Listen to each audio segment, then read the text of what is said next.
The distant peal of thunder rolled over the horizon as Flora Knightley stared down at the foreclosure notice in her trembling hands, the stark black lettering swimming before her tear-filled eyes. 3 months. That was all the time she had left before the Sweetwater ranch, her husband's legacy, and her only home would be seized by the First National Bank of Wyoming Territory. The year was 1875, and Flora was about to become another forgotten casualty of the unforgiving frontier that had already claimed her beloved William. Flora folded the paper carefully, her fingers working with practiced precision despite the turmoil inside her. At 26, she was younger than most widows in Laramie, Wyoming Territory, but the past 2 years had aged her spirit considerably. The ranch house seemed to creak in sympathy as she crossed the worn floorboards to the window, gazing out at the sprawling acres that stretched toward the distant mountains. William had been gone for 18 months now, taken by a sudden fever that swept through their small community. He'd left her with a half-built dream, a cattle ranch with potential, some modest savings, and a mountain of debt that had only grown as she struggled to keep everything afloat. "I won't lose this place," she whispered to the empty room, her voice carrying the steel that had kept her standing when everything else threatened to crumble. But determination alone couldn't drive cattle, repair fences, or pay the bank. Flora's auburn hair caught the last golden rays of sunset as she stepped onto the porch, pulling her shawl tighter against the evening chill. The small herd of cattle, barely 30 head remaining after she'd been forced to sell most of their stock, grazed peacefully in the distance. Tomorrow she would ride into town, see if old Mr. Holbrook at the general store might extend her credit one more time. As darkness settled across the land, Flora never noticed the lone rider approaching from the east, his silhouette merging with the gathering shadows. Morning came bright and clear, the spring air carrying the scent of sage and wildflowers. Flora had just finished feeding her few remaining chickens when she heard the distinct sound of hoofbeats approaching. Her hand instinctively moved toward the shotgun leaning against the porch post. Visitors were rare, and unexpected ones rarely brought good news. The rider came into view, a tall figure atop a magnificent chestnut gelding. He rode with the easy confidence of a man who had spent his life in the saddle. As he drew closer, Flora could make out his features, strong jawline shadowed with several days' worth of beard, sun-weathered skin, and eyes that seemed to take in everything at once. He wasn't wearing the traditional black of a bank man or tax collector, which eased her worry somewhat. "Morning, madam," he called, touching the brim of his hat respectfully as he reined his horse to a stop a polite distance from the house. "Name's Ethan Archer.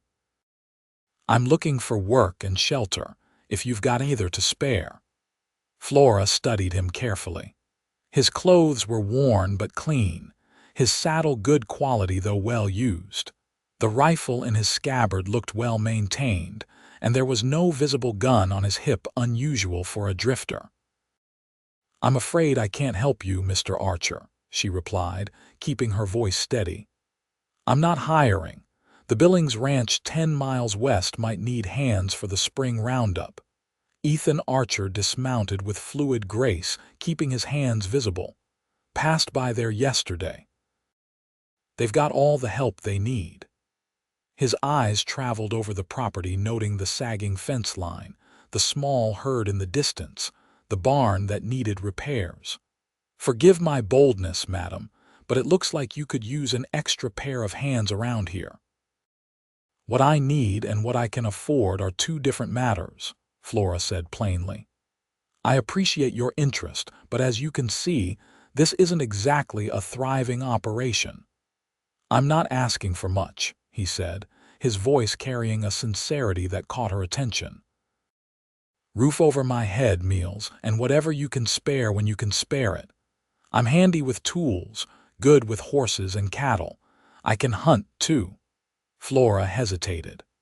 The offer was tempting, desperately needed if she was honest with herself, but experience had taught her caution. Why would a capable man work for room and board when any ranch in the territory would pay fair wages? A shadow passed over Ethan's features. Let's just say I'm looking for someplace quiet for a spell. No trouble following me if that's your concern. Just need some peace. Something in his expression, a weariness that went beyond physical exhaustion, resonated with Flora. She recognized the look of someone carrying a burden. Against her better judgment, she found herself considering his offer. 1 week, she said finally. You can stay 1 week, help with the most pressing repairs. After that, we'll reassess. Relief washed over Ethan's face. That's more than fair, Mrs. Knightley. Flora Knightley, she supplied, extending her hand in a businesslike manner. The bunkhouse is around back. It's not much, but it's dry. His hand engulfed hers, calloused and warm. Thank you, Mrs. Knightley. You won't regret it.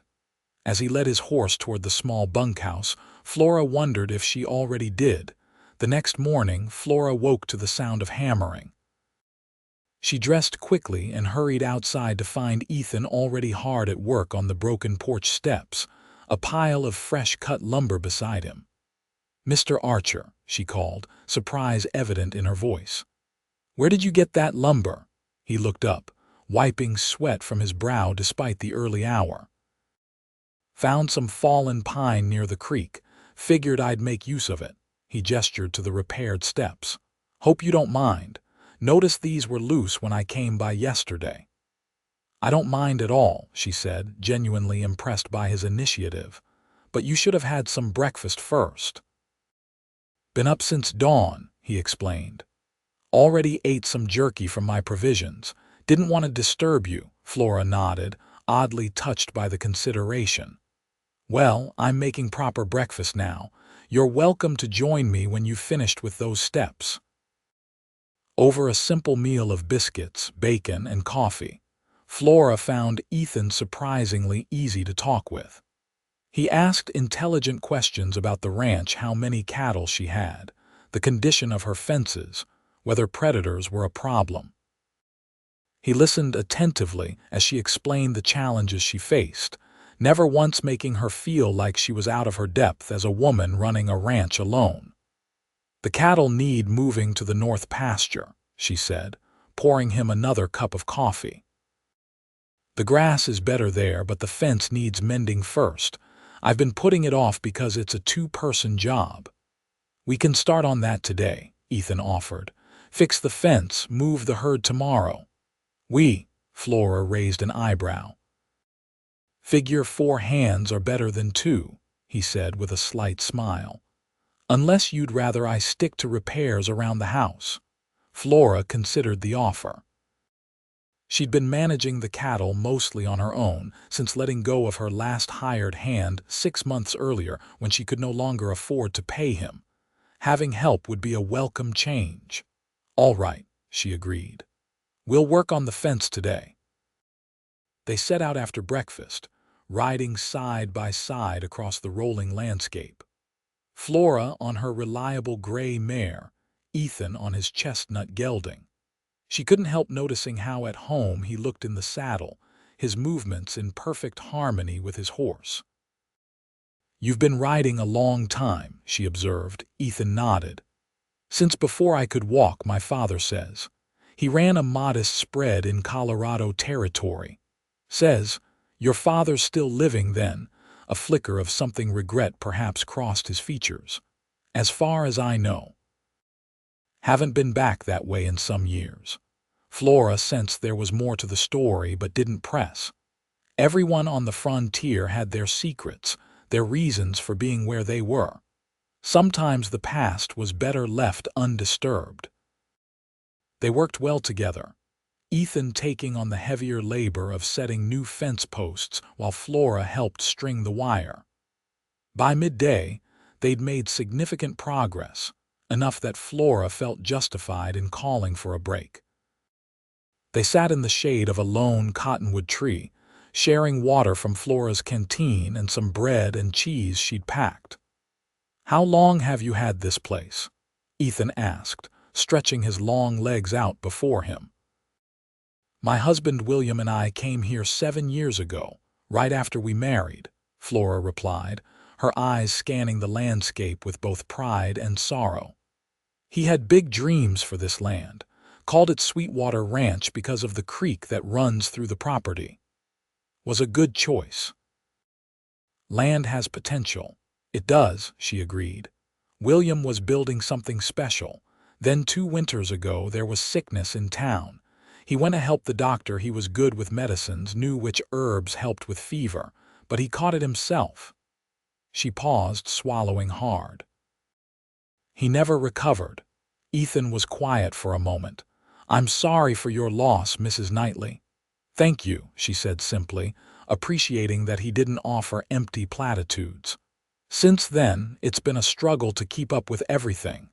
The bank in Laramie holds the mortgage. They've been patient, but—" She hesitated, unsure why she was confiding in this virtual stranger. "But patience has limits, especially when money's involved," Ethan finished for her. Flora nodded, surprised by how easily he understood. "I have 3 months to make good on my payments or they'll foreclose." Ethan studied the land thoughtfully. "How many head of cattle do you run?" "Used to be over 100. Now barely 30. Had to sell most to keep up with the payments, but it wasn't enough." "30's not nothing," he said encouragingly. "Good stock can bring fair prices, especially if you can get them fat by summer's end." "If," Flora echoed, unable to keep the doubt from her voice. "That's assuming no disease, no rustlers, no droughts." Ethan met her gaze, his eyes steady and clear. "One day at a time, Mrs. Knightley. Today we fix this fence. Tomorrow we move the cattle. After that, well, we'll figure it out." Something about his quiet confidence made Flora want to believe him. She nodded, getting to her feet. "We'd better get back to work then." As the days passed, Ethan proved himself invaluable. He mended fences, repaired the leaking barn roof, chopped enough firewood to last well into summer, and helped move the cattle to better grazing. In the evenings, he often hunted, bringing back rabbits or the occasional deer to supplement their meals. Flora found herself growing accustomed to his presence, the sound of his footsteps on the porch, the low humming he did when he worked, the rich aroma of the coffee he brewed each morning before she awoke. She began to notice other things too, the way the corners of his eyes crinkled when he smiled, how he always remembered to wipe his boots before entering the house, the gentleness with which he treated her elderly sheepdog, Max. A week turned into 2, then 3. Flora never formally extended Ethan's stay. It simply became understood that he would remain. She began paying him a small wage from her dwindling savings, insisting despite his protests. One evening, as they sat on the porch watching the sunset paint the sky in brilliant oranges and pinks, Flora broached the subject that had been on her mind. "Mr. Archer, Ethan," he corrected gently. "After all this time, I think you can call me Ethan." "Ethan," she amended with a small smile. "You've been here nearly a month now, and I've yet to ask where you were headed when you stopped here." He was quiet for a long moment, his gaze fixed on the distant mountains. "Wasn't headed anywhere in particular, just away." "Away from what?" Flora asked softly. Ethan sighed, running a hand through his dark hair. "A lot of things, mistakes, regrets." He glanced at her. "War changes a man, Mrs. Knightley." "Flora," she offered. "If I'm to call you Ethan, it seems only fair." He nodded in acknowledgement. "I fought with the Union. Saw things no man should see, did things." He trailed off, his jaw tightening. "After, I couldn't go back to my father's ranch. Everything felt too small, too quiet. So I drifted, took work where I could find it." "Is that all?" Flora asked, sensing there was more to his story. Ethan's expression darkened. "There was a woman. Thought we'd build a life together, but she married someone else while I was away fighting. Can't blame her. 3 years is a long time to wait with no certainty of return. Flora understood heartbreak all too well. I'm sorry. Don't be. It was years ago now. He shifted, his expression lightening somewhat. Besides, if things had gone differently, I wouldn't be sitting here enjoying this fine Wyoming sunset. The way he looked at her then with warmth, and something deeper sent an unexpected flutter through Flora's chest. It had been so long since she'd felt anything like it that she almost didn't recognize the feeling. She looked away quickly, suddenly self-conscious. "It's getting late," she said, rising from her chair. "I should turn in." "Flora," Ethan said, standing as well, "I want you to know I'm grateful. For the work, the roof over my head, but mostly for the chance to be part of something worthwhile again." His sincerity touched her deeply. "You've been a godsend, Ethan. I don't know how I would have managed these past weeks without you." They stood there for a moment, the air between them charged with unspoken feelings, before Flora bid him good night and retreated into the house. As she prepared for bed, she found herself thinking of William, his kind eyes, his gentle hands, his unwavering belief in their future together. For the first time, the memories brought comfort rather than pain, as if he were somehow giving her permission to move forward.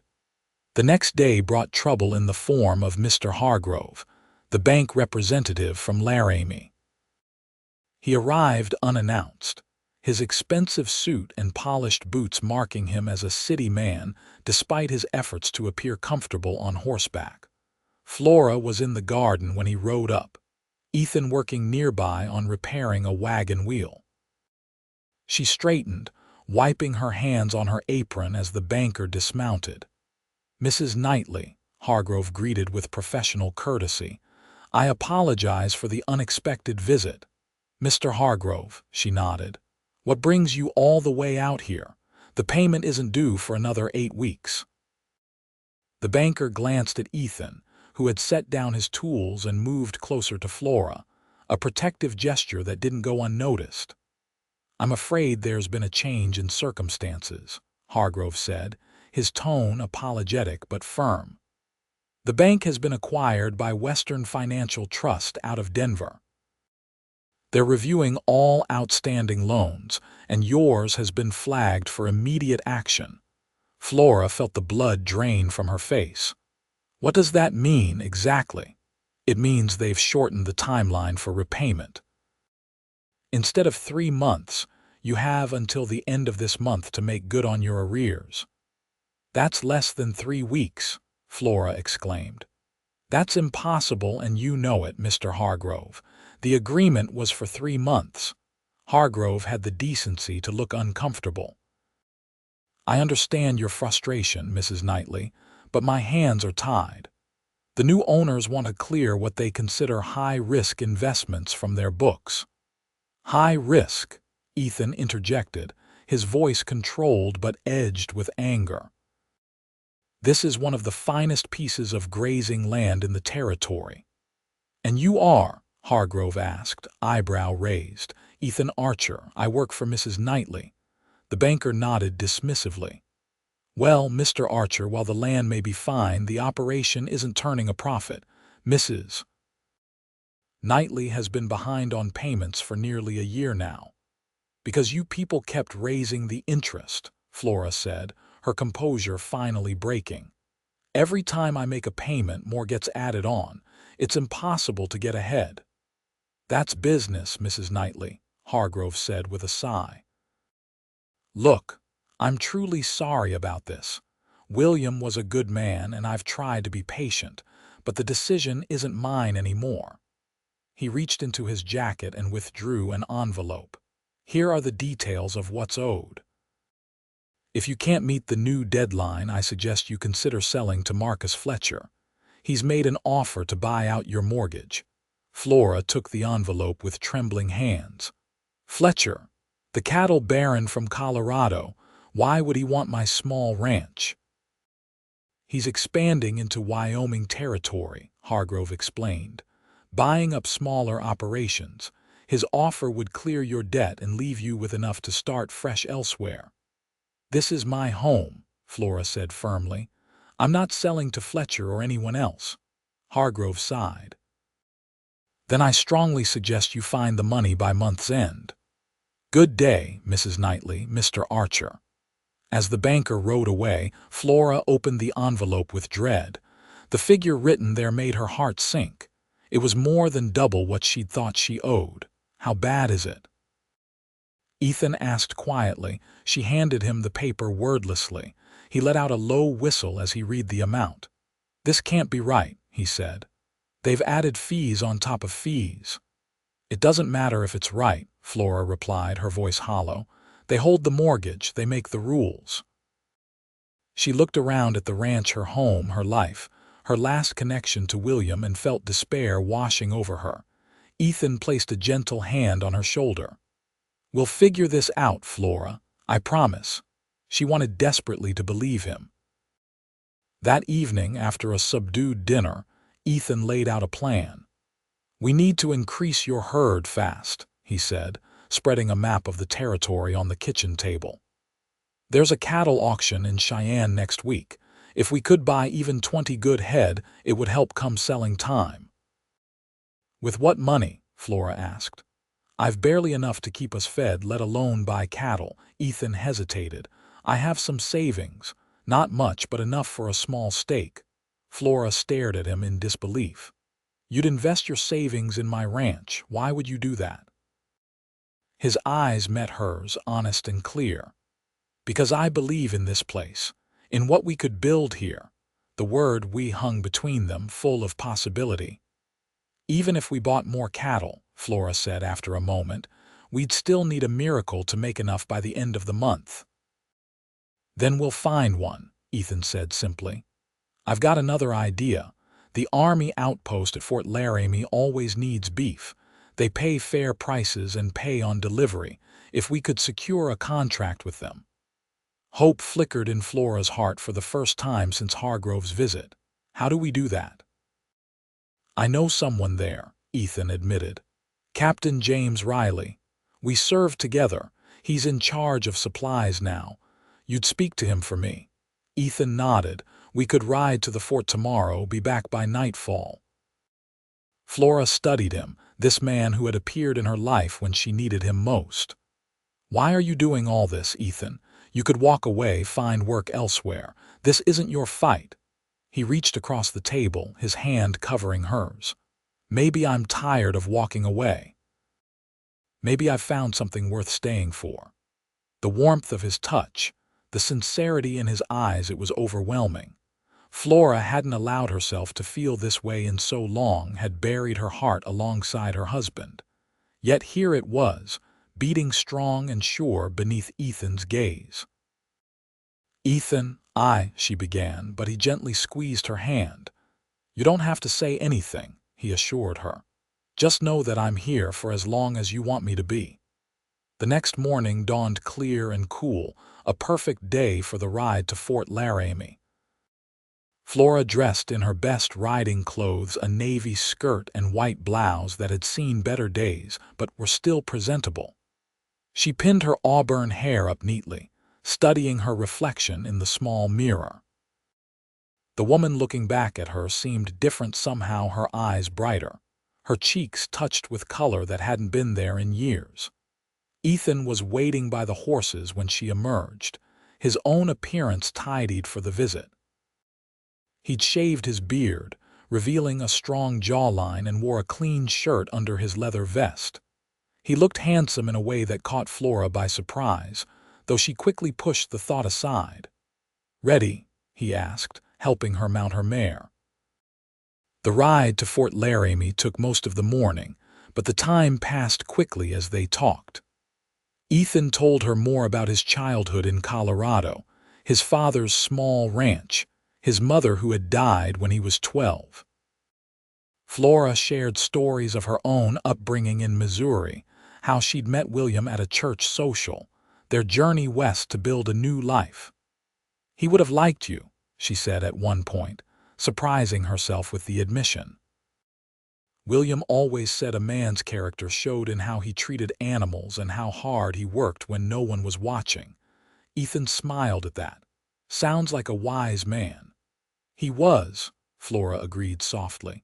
He taught me everything I know about ranching.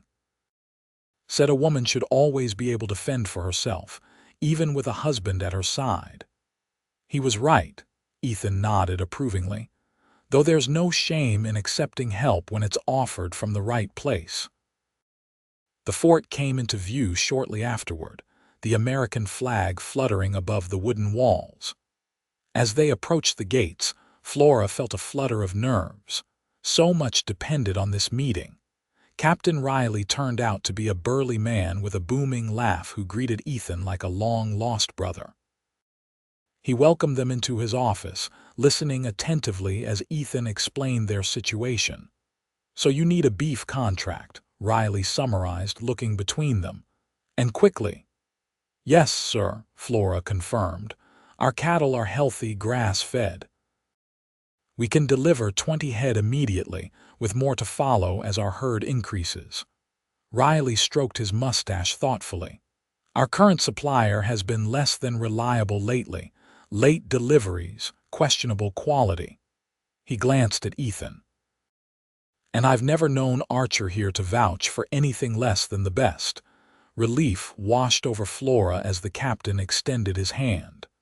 "We have a deal, Mrs. Knightley. 20 head now, with an option for 30 more before winter." As they rode back to the ranch, spirits high with their success, Flora could hardly contain her excitement. "This changes everything, Ethan. With the Army contract and your idea to increase the herd, we might actually save the ranch." "There's still the matter of the immediate payment to the bank," he reminded her gently. "The Army will pay well, but not until we deliver the cattle." "I know," she sighed, "but it's a start." They were within sight of the ranch when they noticed the dust cloud rising from the direction of the main house. As they drew closer, Flora gasped in alarm. 3 riders were circling the cattle pen, driving the herd into a tight, panicked mass. "Rustlers," Ethan growled, urging his horse into a gallop. Flora followed close behind, her heart pounding with fear and fury. By the time they reached the pen, the men had already cut out 5 head of cattle and were driving them toward the open range. Ethan pulled his rifle from its scabbard without slowing. "That's far enough," he shouted, leveling the weapon at the nearest rustler. The 3 men halted, startled by the unexpected opposition. They were rough-looking characters, the kind that drifted through territories taking what wasn't theirs. "This ain't your concern, mister," the apparent leader called back. "Best ride on." "Those cattle belong to Sweetwater Ranch," Ethan replied, his voice steady. "And you're trespassing." The rustlers exchanged glances, clearly reassessing the situation. They'd expected an easy target, a widow's undefended ranch, not an armed man willing to fight. "There's 3 of us and only 1 of you," the leader pointed out. Flora moved her mare forward, her father's old revolver now in her hand.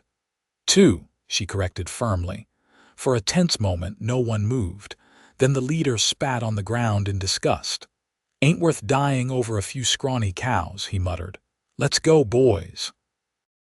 They wheeled their horses around and galloped away, leaving the scattered cattle behind. Flora let out a breath she hadn't realized she was holding, her hand shaking slightly as she lowered the revolver. Ethan rode to her side, concern etched on his face. "Are you all right?" She nodded, adrenaline still coursing through her veins. "Just angry, if we hadn't come back when we did." "But we did," he reminded her. "And now we know to be more vigilant. I'll sleep in the barn tonight, keep watch." As they worked together to round up the scattered cattle, Flora couldn't help thinking how different things might have been without Ethan. Not just today, but every day since his arrival. The ranch was running better than it had in years. Hope had returned to her life. And something else too, something warm and fragile that she wasn't quite ready to name. That night, after checking that Ethan was comfortable in the barn with plenty of blankets, Flora sat alone by the fire, William's wedding band in her palm. She'd worn it on a chain around her neck since his death, unable to part with this last physical connection to him. "I miss you," she whispered to the empty room. "Every day, but I think you'd want me to be happy, to keep living." She closed her fingers around the ring, feeling its familiar weight. "I'm going to save our ranch, William. And then I'm going to find a way to live again, not just survive." In the quiet of the night, it felt like a promise to William, to herself, and maybe, just maybe, to the future. The next few days were a whirlwind of activity. Ethan rode to Cheyenne for the cattle auction while Flora stayed behind, keeping watch over the ranch and preparing for the army delivery. When he returned, he brought not only 15 new head of cattle purchased with his savings, but also news that made Flora's heart sink. Marcus Fletcher was at the auction, he reported as they sat at the kitchen table that evening. "He's buying up every available head in the territory. And he's not being subtle about his intentions." "Which are?" Flora asked, though she suspected she already knew. "To squeeze out smaller ranchers, control the market." Ethan's expression was grim. "I heard him telling his foreman they'd be acquiring Sweetwater Ranch by month's end, one way or another." Flora felt a chill run through her. "He sounded that certain." "He did." Ethan hesitated before continuing. "There's more. Fletcher and Hargrove seemed mighty familiar with each other. I'm thinking the bank's new ownership might not be a coincidence." The implications were clear. This wasn't just business, it was a deliberate attempt to take her land. "That's why they shortened the deadline," Flora realized. "They never intended to give me a fair chance." "Seems that way," Ethan agreed, his jaw tight with anger. "Fletcher's building an empire and your ranch sits right where he wants to expand." Flora's initial despair quickly gave way to determination. "Well, he can't have it. This is my home, my land. I won't let some cattle baron bully me off it." Ethan smiled at her fiery response. "That's the spirit, and you're not alone in this fight." The warmth of his support bolstered her courage. "No," she agreed softly, "I'm not alone anymore." The next morning, they drove 20 head of cattle to Fort Laramie as promised. Captain Riley inspected the herd personally, pronouncing himself more than satisfied with the quality. The payment in cash was enough to make a substantial dent in what they owed the bank. "It's not the full amount," Flora said as they rode back, the money secured in Ethan's saddlebags for safety. "But it's a start. We'll get there," Ethan assured her. "The new cattle will fetch good prices, and the remaining army deliveries will help." His confidence was infectious, and Flora found herself believing it might actually be possible to save her ranch. For the first time in years, she allowed herself to think beyond mere survival, to imagine a future where Sweetwater thrived again, perhaps with Ethan by her side. The thought both thrilled and terrified her. She'd loved William with all her heart, had never imagined loving another. Yet here was Ethan, steadfast and kind, awakening feelings she'd thought long buried. Was it a betrayal to consider opening her heart again? Or was it, as she'd told William's memory, simply living? These questions occupied her mind as they neared the ranch, only to be abruptly interrupted by the sight of smoke rising from the direction of the barn. "Fire!" Ethan shouted, spurring his horse into a gallop. Flora's heart leaped to her throat as she followed, fears for her home eclipsing all other thoughts. When they reached the ranch, they found the barn engulfed in flames, the dry wood burning furiously in the afternoon heat. Ethan leaped from his horse, running toward the well. "Get the buckets," he called to Flora. "We might still save part of it." For the next hour, they battled the blaze with grim determination, forming a 2-person bucket brigade from the well to the barn. By the time they managed to bring the fire under control, Half the structure was gone, the roof collapsed in a smoldering heap. Exhausted and smoke-stained, Flora sank to the ground, staring at the ruins in disbelief. "How could this happen?" she whispered. Ethan knelt beside her, his expression troubled. "This wasn't an accident, Flora. Look." He pointed to the remains of a kerosene can near what had been the barn door. "Someone started this deliberately." Cold fury replaced Flora's shock. "Fletcher," she said with certainty. "He thinks he can scare me off my land." Ethan nodded grimly. "Likely so, but he's underestimated you and us." He helped her to her feet, his hands gentle despite the anger evident in his eyes. "We'll rebuild," he promised. "Better than before, but first let's get you cleaned up and rested. We've had a long day." Later that evening, as Flora sat on the porch watching the last wisps of smoke dissipate into the twilight, Ethan joined her, carrying 2 cups of coffee. He'd washed up and changed his clothes, but weariness still lined his face. "Thank you," she said, accepting the steaming cup. "For everything today, the cattle drive, the fire, all of it." "No need for thanks," he replied, settling into the chair beside her. "I told you before, I'm in this with you." Flora studied him over the rim of her cup. "Why, Ethan, truly. You could have moved on weeks ago, found paid work elsewhere. Instead, you're fighting someone else's battle, risking who knows what against a powerful man like Fletcher." Ethan was quiet for a long moment, his gaze fixed on the distant mountains.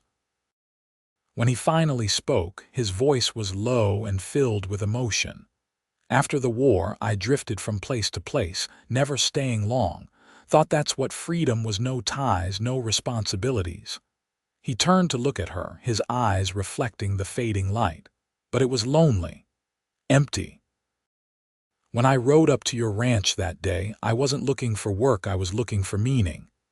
"And did you find it?" Flora asked softly. His smile was gentle. "I found something better. I found you." The simple declaration hung in the air between them, honest and unadorned. Flora felt her heartbeat quicken, a warmth spreading through her chest that had nothing to do with the coffee in her hands. "Ethan, she began, but words failed her. He reached over, taking her free hand in his. "You don't have to say anything. I know you loved your husband, still love him. I'm not asking to replace that. I just want you to know that I care for you, Flora, deeply."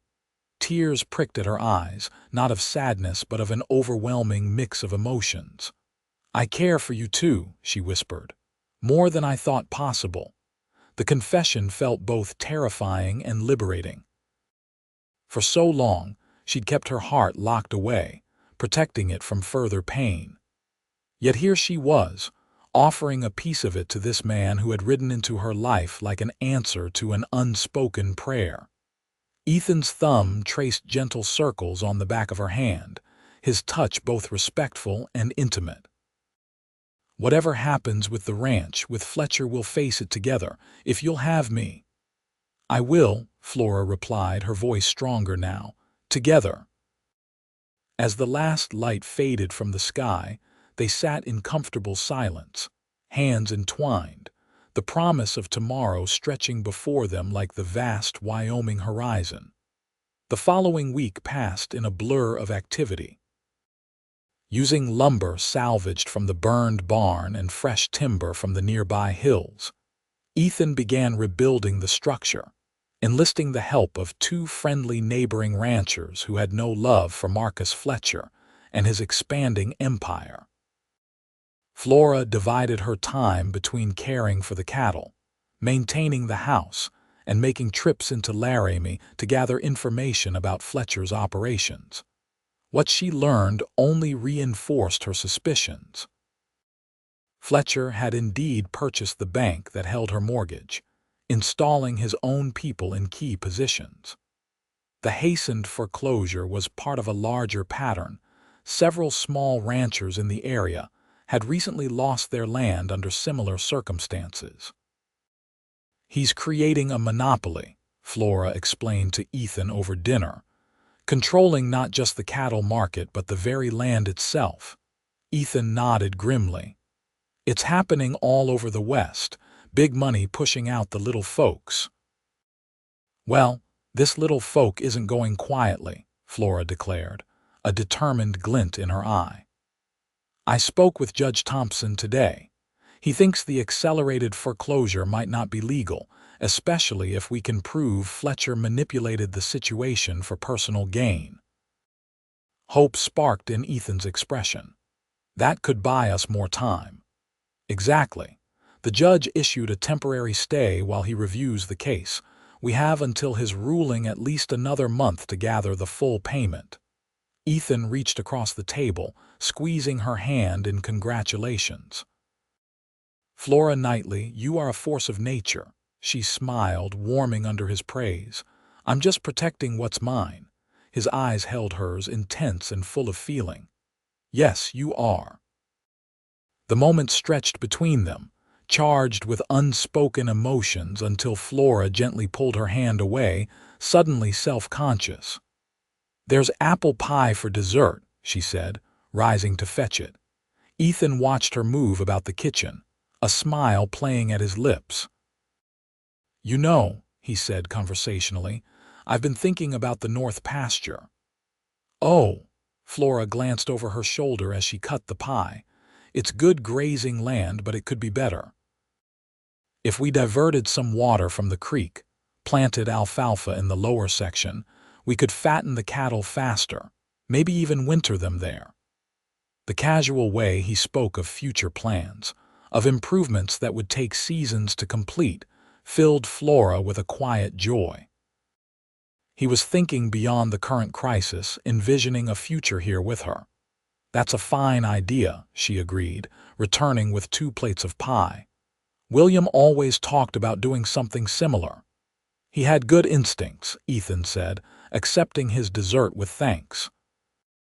This place has incredible potential. They ate in companionable silence for a few minutes before Flora spoke again. Ethan, there's something I've been meaning to ask. If when we save the ranch, what then? He set down his fork, meeting her gaze directly. That depends. On what? On whether there's a place for me here, not just as a hired hand, but... He paused, choosing his words carefully, but as a partner, in all ways. Flora's heart quickened at the implication.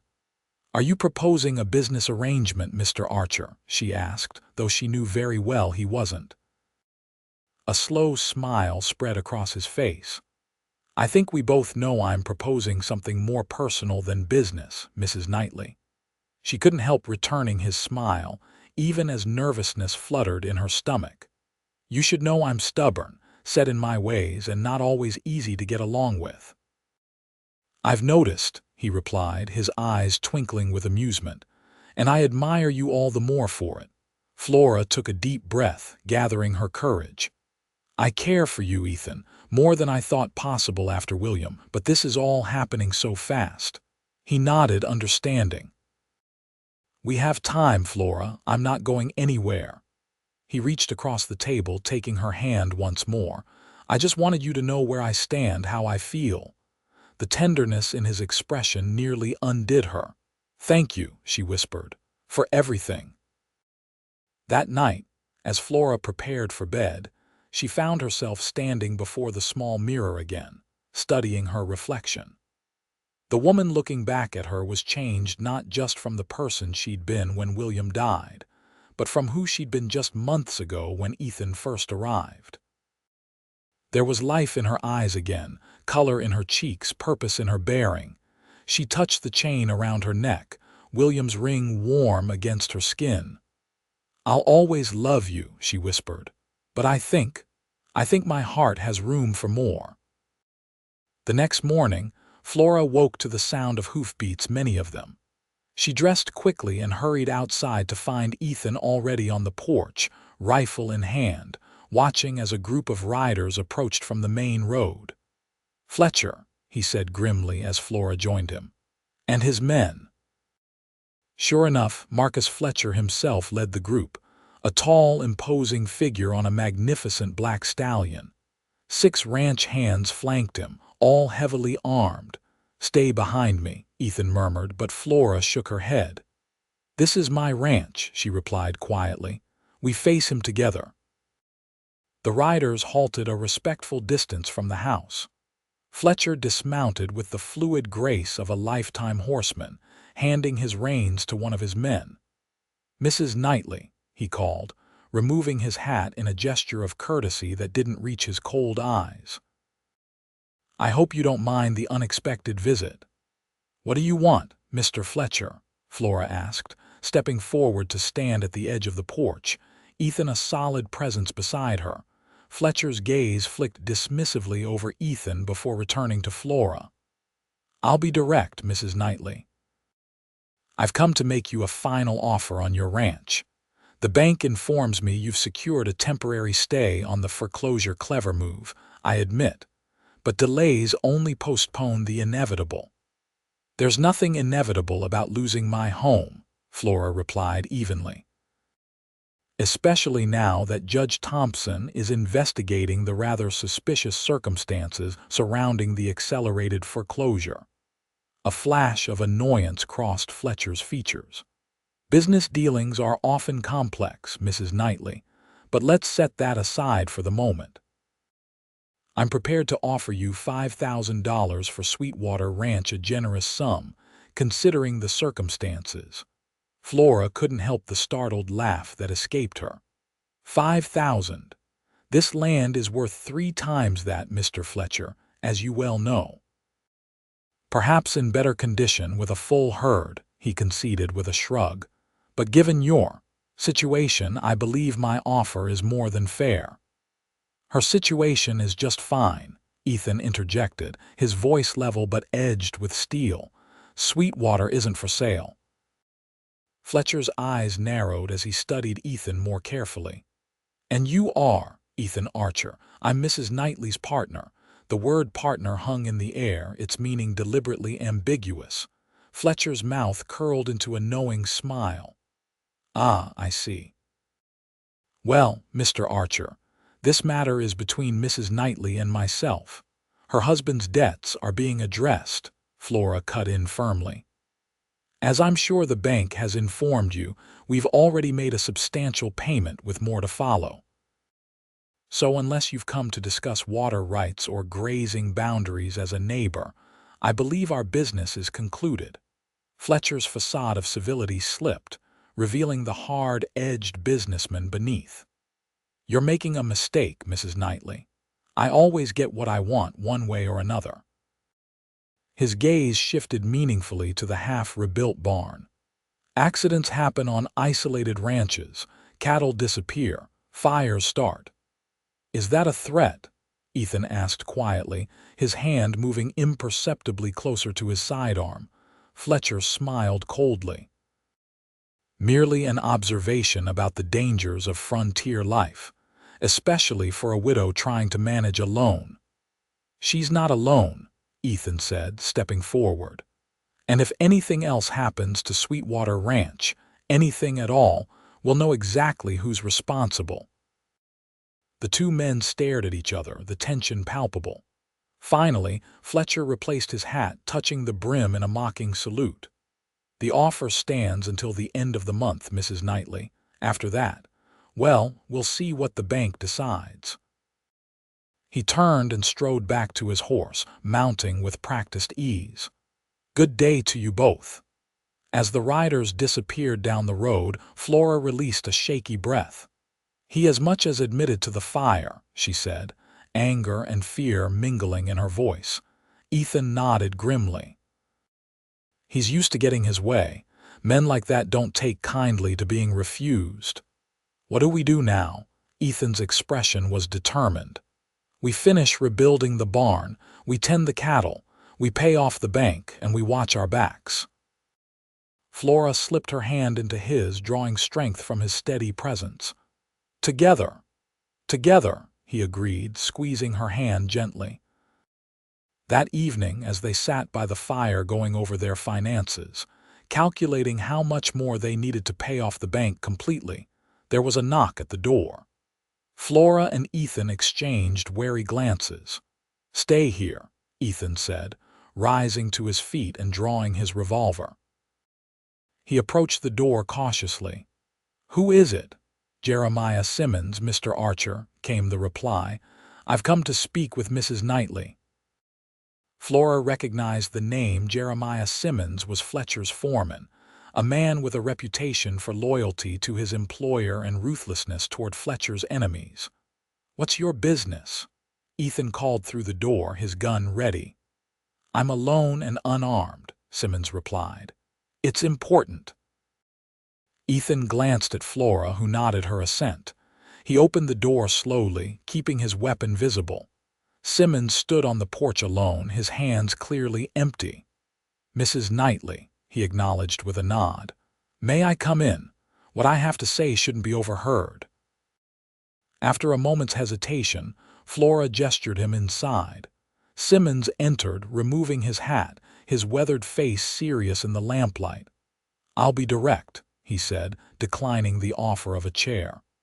"I've worked for Marcus Fletcher for 15 years. In that time, I've done things I'm not proud of, helping him pressure folks off their land, looking the other way when his methods crossed the line." "Why are you telling us this?"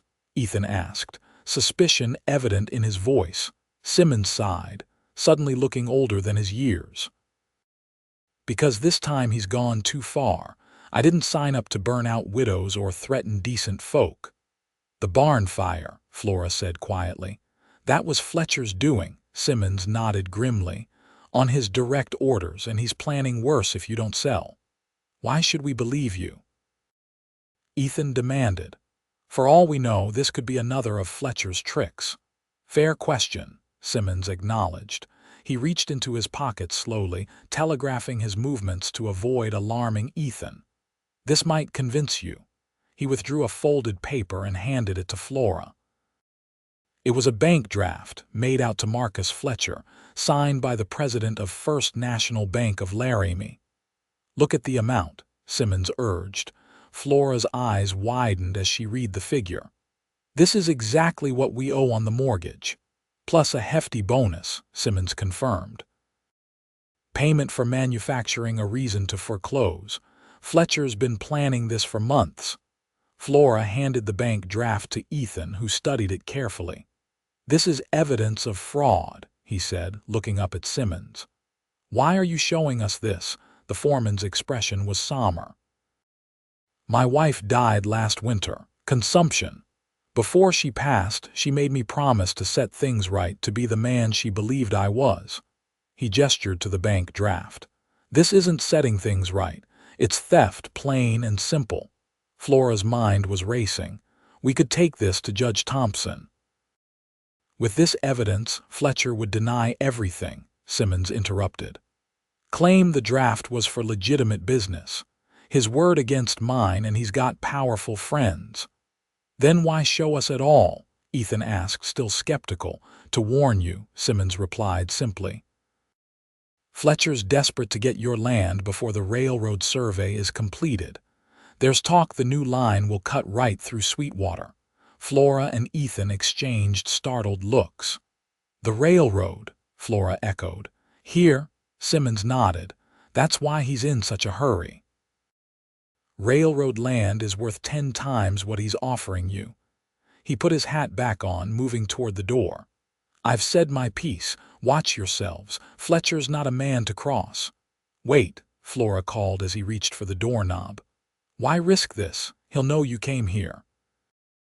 Simmons paused, looking back at her with weary eyes. "Like I said, Mrs. Knightley, a promise to set things right." With that, he stepped out into the night, closing the door quietly behind him. Flora sank into a chair, her mind whirling with this new information. "The railroad," she murmured. "No wonder he's so determined." Ethan knelt beside her, taking her hands in his. "This changes everything, Flora. If the railroad is coming through, not only will your land be worth a fortune, but you'll have access to markets across the country." A spark of excitement kindled in Flora's chest, but caution tempered it. "If Simmons is telling the truth." I believe he is, Ethan said. The details are too specific and it explains Fletcher's urgency. He paused, thinking, we need to confirm the railroad plans. How? The surveys are kept confidential until they're finalized to prevent land speculation. Ethan smiled slowly. I might know someone who could help us with that. An old Army friend works for the Union Pacific now. Hope bloomed in Flora's heart. If we could prove the railroad is coming, then we could secure a loan elsewhere to pay off the bank, Ethan finished. Cut Fletcher out completely. They looked at each other, a new sense of possibility energizing them both. The path forward was still fraught with challenges, but for the first time, victory seemed within reach. I'll ride to Cheyenne tomorrow, Ethan said, his decision made. My contacts should be there. 2 days there, 2 back. I could have answers by the end of the week. Flora nodded, determination strengthening her resolve. And I'll visit Judge Thompson, show him the bank draft. Even if it's not enough to prove Fletcher's scheme, it might convince him to extend the stay until you return. Ethan studied her face, pride evident in his expression. You're remarkable, you know that. Most people would have given up long ago. Not an option, Flora replied simply. This land isn't just acres and buildings, it's my home. Our home, she added softly, the words feeling right as she spoke them. Ethan's eyes warmed at the inclusion. Slowly, giving her time to pull away if she wished, he leaned forward and pressed his lips to hers in a gentle kiss.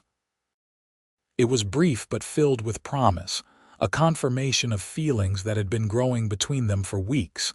When they parted, Flora felt a blush rise to her cheeks, but she didn't look away. Be careful in Cheyenne, she said. Fletcher has eyes everywhere. I will, he promised. And you watch yourself while I'm gone. Keep the shotgun close. Always do, she assured him with a small smile.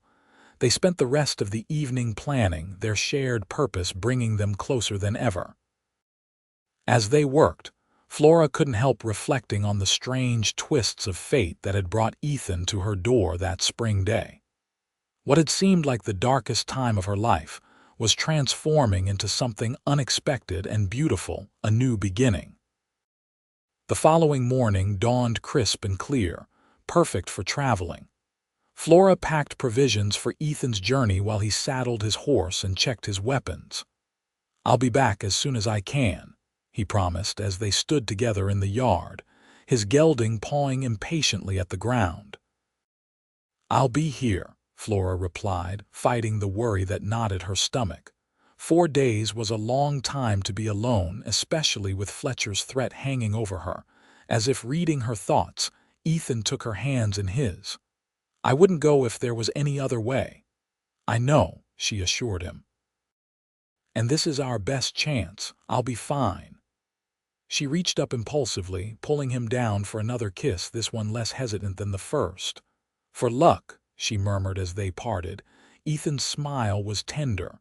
With that kind of luck, I'll be back before you know it. He mounted smoothly, tipping his hat to her before urging his horse into a trot. Flora watched until he disappeared from view, then turned resolutely toward the house. She had her own tasks to complete, starting with a visit to Judge Thompson in Laramie. The small town was bustling when Flora arrived mid-morning. She tied her mare outside the courthouse, straightened her riding skirt, and made her way inside. Judge Thompson, a kindly older man with shrewd eyes behind wire-rimmed spectacles, received her in his chambers. Mrs. Knightley, he greeted, rising from behind his desk. I've been reviewing your case. Troubling business, this accelerated foreclosure.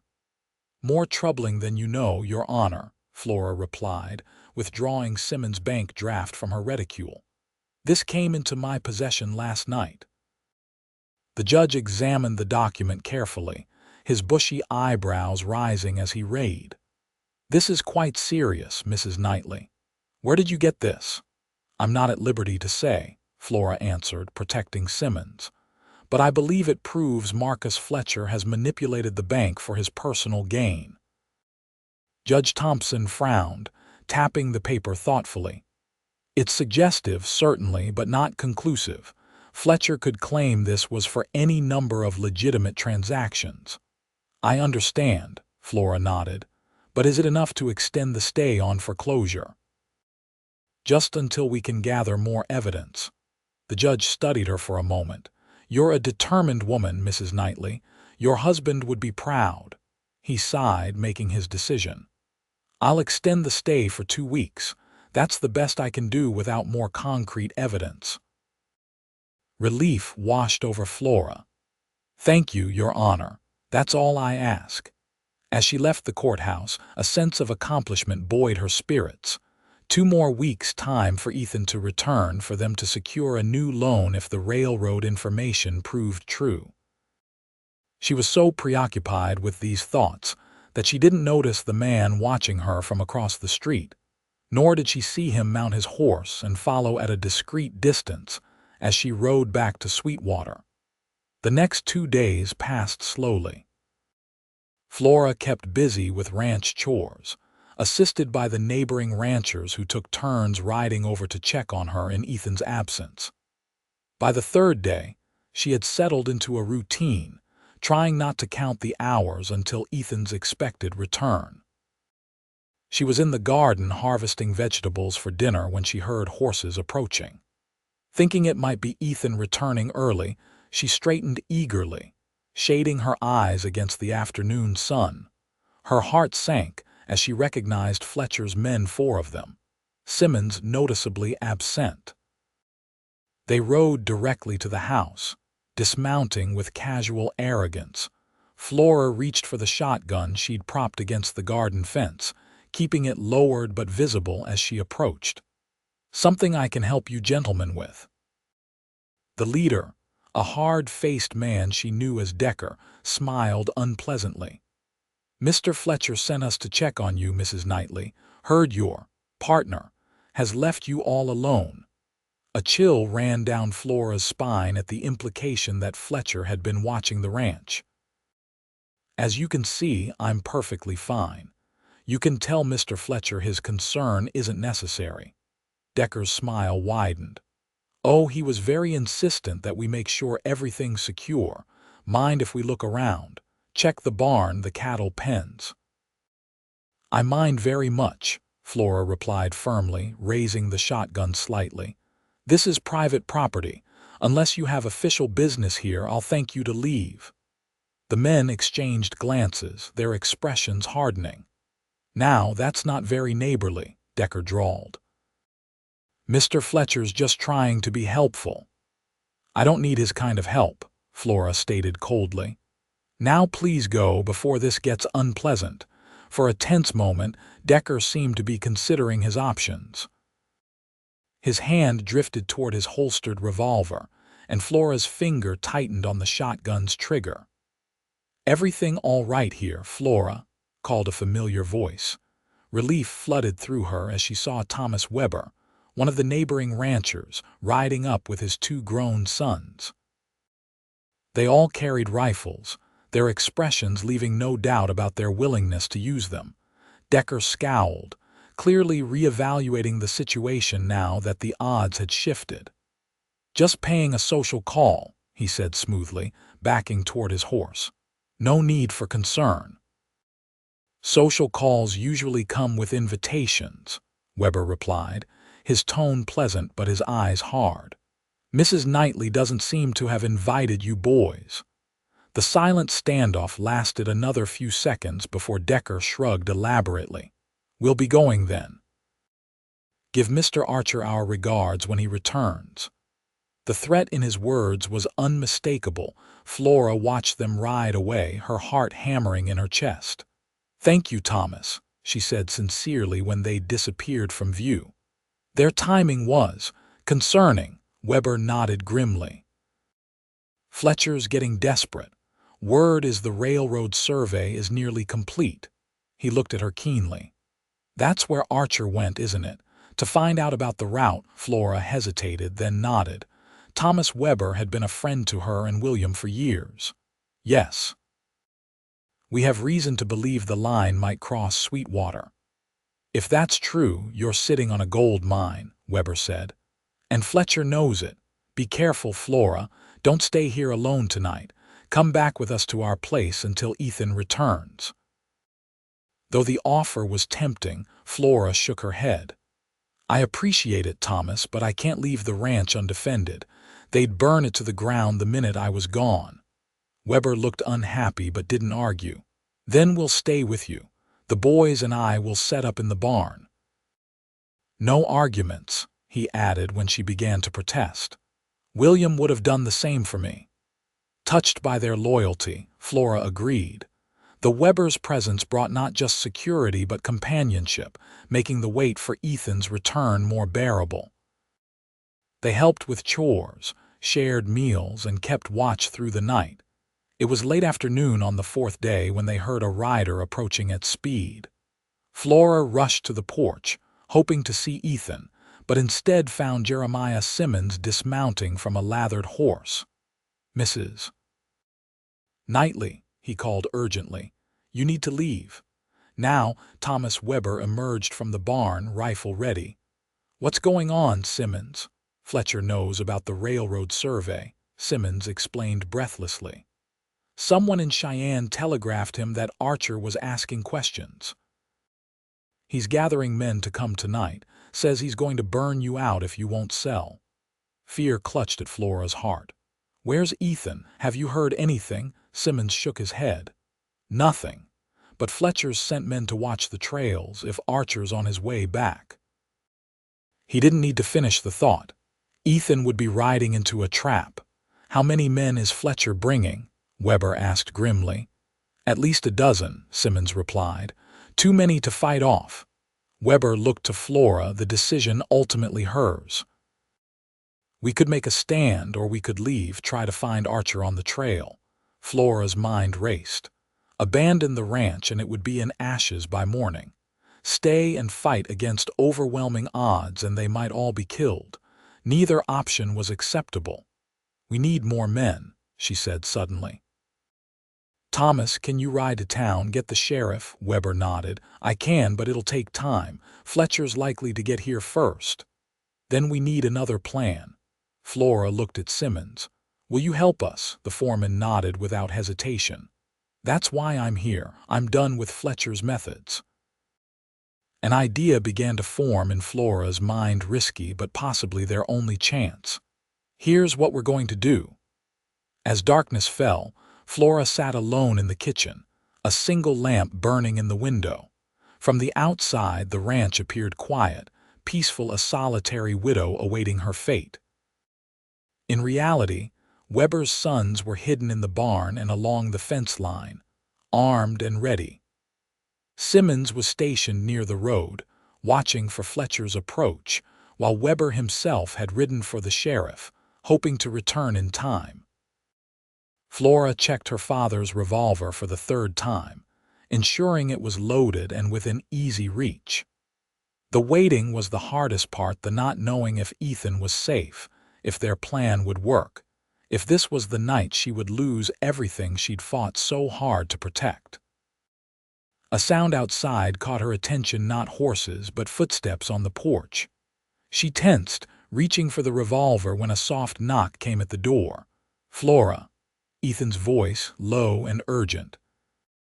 She rushed to the door, throwing it open to find him standing there, dusty from the trail but wonderfully, gloriously alive. Without a word, she pulled him inside, throwing her arms around him in a fierce embrace. Thank God, she breathed against his chest.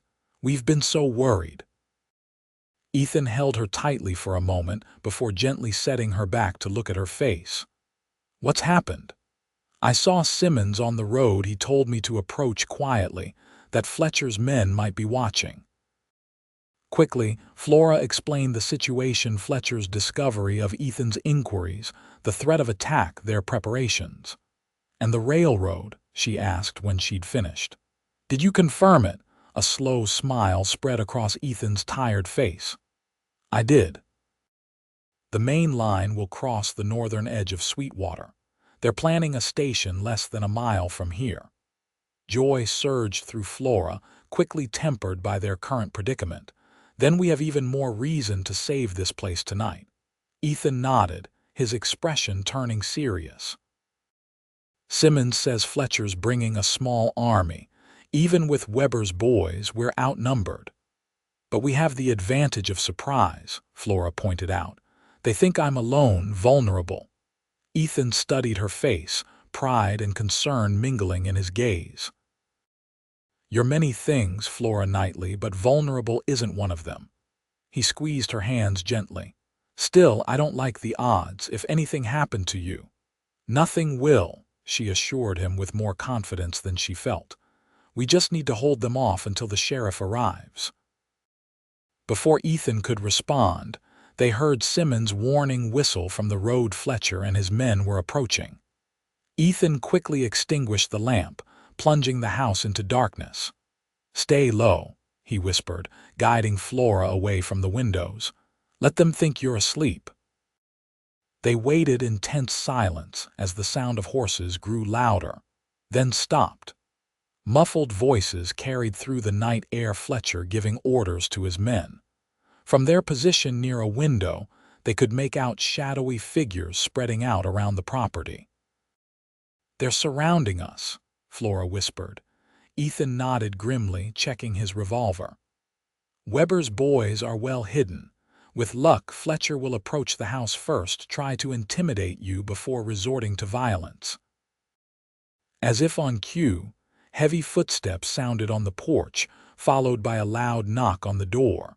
Mrs. Knightley, Fletcher's voice called, falsely pleasant. I hope I'm not disturbing your evening. I've come to discuss my offer one last time. Flora and Ethan exchanged glances in the darkness. This was the moment their plan hinged on. One moment, Mr. Fletcher, Flora called back, her voice admirably steady. She moved to the door, Ethan positioning himself to the side where he would be hidden when it opened. Taking a deep breath, she pulled the door open just enough to see Fletcher standing on her porch, flanked by Decker and another man. It's rather late for business discussions, she said coolly. Fletcher smiled, the expression not reaching his eyes. Some matters can't wait, I'm afraid. May I come in? I prefer to conduct our business out here, Flora replied, stepping onto the porch and closing the door behind her, leaving Ethan inside as planned. Fletcher raised an eyebrow at her boldness. As you wish. My offer remains the same, $5,000 for the ranch, all debts forgiven. And my answer remains the same, Flora said firmly. Sweetwater is not for sale. Fletcher's false pleasantness faded. I had hoped you'd be reasonable, Mrs. Knightley. It seems I was mistaken. He gestured broadly to the darkened property around them. Look around you. I have men surrounding your ranch. Your hired hand is nowhere to be found. You're alone with no one to help you. Is that a threat, Mr. Fletcher? Flora asked, her hand inching toward the revolver hidden in the folds of her skirt. A statement of fact, he replied coldly.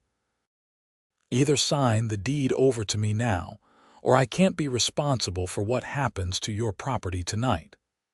That sounds remarkably like an admission of arson, came a new voice from the darkness.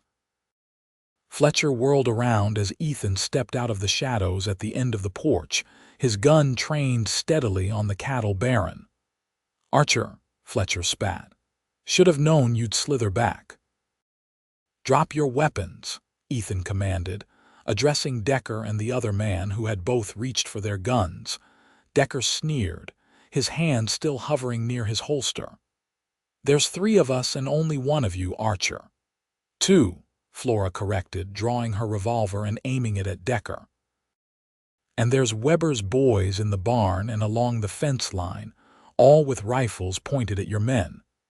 I'd say the odds aren't in your favor, Mr. Fletcher. Uncertainty flickered across Fletcher's face as he assessed the situation. You're bluffing, he decided, though doubt had crept into his voice. Am I? Flora asked calmly. Why don't you call to your men, see if they answer? Fletcher hesitated, then raised his voice. Henson, Jensen, report in. Silence greeted his call, broken only by the night sounds of the ranch. Fletcher's expression darkened with fury as he realized several of his men were indeed unaccounted for, likely already subdued by Weber's sons. This changes nothing, he snarled. You can't watch your back forever, Knightley. One way or another, this ranch will be mine. I don't think so, Fletcher, came yet another voice as Sheriff Patterson emerged from the darkness, Thomas Weber at his side. Hands where I can see them, all of you. Relief washed over Flora at the sight of the lawman. The sheriff approached cautiously, his revolver drawn. Got a telegram from the railroad company today, he announced conversationally. Interesting reading. Seems they've had reports of intimidation against landowners along their proposed route. Your name featured prominently. Fletcher's face contorted with rage. You have no proof of anything, Sheriff. No. The sheriff gestured to Simmons, who stepped forward from the shadows. Your foreman here has plenty to say about fires being set, threats being made, and I've got half a dozen witnesses to tonight's events. He holstered his weapon and produced a pair of handcuffs. Marcus Fletcher, you're under arrest for attempted intimidation, conspiracy to commit arson, and whatever else I can think of by the time we reach town. As the sheriff cuffed Fletcher, Weber and his sons emerged from their hiding places, herding the remaining ranch hands together. Most looked relieved rather than angry, suggesting they'd had little stomach for the night's intended activities. It's over, Flora, Ethan said quietly, coming to stand beside her as Fletcher was led away, still hurling threats and promises of retribution. You've won. She sagged against him, the tension of the past weeks finally catching up with her. We've won, she corrected, looking up at him with shining eyes. I couldn't have done this without you. Ethan's arm tightened around her waist. You're the strongest person I know, Flora Knightley. You'd have found a way with or without me. Perhaps, she conceded with a small smile. But I'm glad I didn't have to. In the days that followed, events moved quickly. With Fletcher in custody and Simmons' testimony, the judge ruled the accelerated foreclosure illegal and reinstated the original terms of Flora's mortgage. The railroad company, eager to secure the land needed for their station, offered a generous easement payment that cleared the remaining debt entirely. Word of the railroad's plans spread rapidly, transforming Sweetwater Ranch from a struggling operation to a property of significant value overnight. Land speculators began appearing in Laramie, but Flora turned away all offers, no matter how tempting. This is our home, she told Ethan as they stood together on the porch one evening, watching the sunset paint the newly harvested fields in gold. I'm not going anywhere. Our home, he repeated softly, taking her hand in his. I like the sound of that. Flora turned to face him, her heart full. I never expected to find love again, she confessed. After William died, I thought that part of my life was over. And now? Ethan asked, his eyes tender as he gazed down at her. Now I know better, she replied simply. My heart has room for both love remembered and love discovered. Ethan drew her closer, his expression solemn. Flora Knightley, I love you. I think I've loved you since the day I rode up and saw you standing on this porch, shotgun in hand, determined to defend what was yours. Will you marry me? Make Sweetwater our ranch in name as well as fact. Tears of joy sprang to Flora's eyes as she reached up to touch his face. Yes, she whispered. With all my heart, yes. Their kiss was sweet and full of promise, a seal on the future they would build together. 3 years later, Sweetwater Station was a thriving community centered around the railroad depot at the northern edge of what was now the Archer Knightley Ranch. The small house had been expanded to accommodate their growing family 2-year-old William, named for the man whose dream had started it all, and infant Rebecca, who had her mother's auburn hair and her father's determined temperament. The ranch itself had flourished beyond their wildest expectations, with the railroad providing direct access to markets in Chicago and beyond. Their cattle operation had expanded threefold. The alfalfa fields Ethan had envisioned now stretched across the lower pastures, providing winter feed for the growing herd. On a warm summer evening, Flora stood on the porch of their home, watching as Ethan played with little William in the yard, the boy's delighted laughter carrying on the breeze. Rebecca slept peacefully in her arms, tiny fingers curled around the chain Flora still wore William's ring, now joined by her wedding band from Ethan. As she gazed out at the land that had nearly been taken from her, at the family she had found when all seemed lost, Flora felt a profound sense of gratitude. Life on the frontier was never easy, but with love, determination, and a little bit of luck, even the most daunting challenges could be overcome. Ethan looked up, catching her eye with a smile that still made her heart skip a beat. He scooped William up onto his shoulders and crossed the yard to join her. "What are you thinking about, looking so serious?" he asked, leaning in to press a kiss to her forehead. Flora smiled, contentment warming her from within. Just that sometimes the most unexpected journeys lead to the most beautiful destinations. Ethan's eyes softened with understanding. "From the moment I rode up that dusty trail, I knew this place was special. Turns out it wasn't just the land, it was the remarkable woman who called it home." "And now?" Flora asked, echoing his question from years before. "Now it's home for both of us," Ethan replied, his arm circling her waist as they gazed out at the thriving ranch that had brought them together. "For all of us." As the sun dipped below the distant mountains, painting the Wyoming sky in brilliant hues of pink and gold, Flora knew with absolute certainty that this land, this love, this life they'd built together was everything she'd ever wanted and more than she'd dared to dream.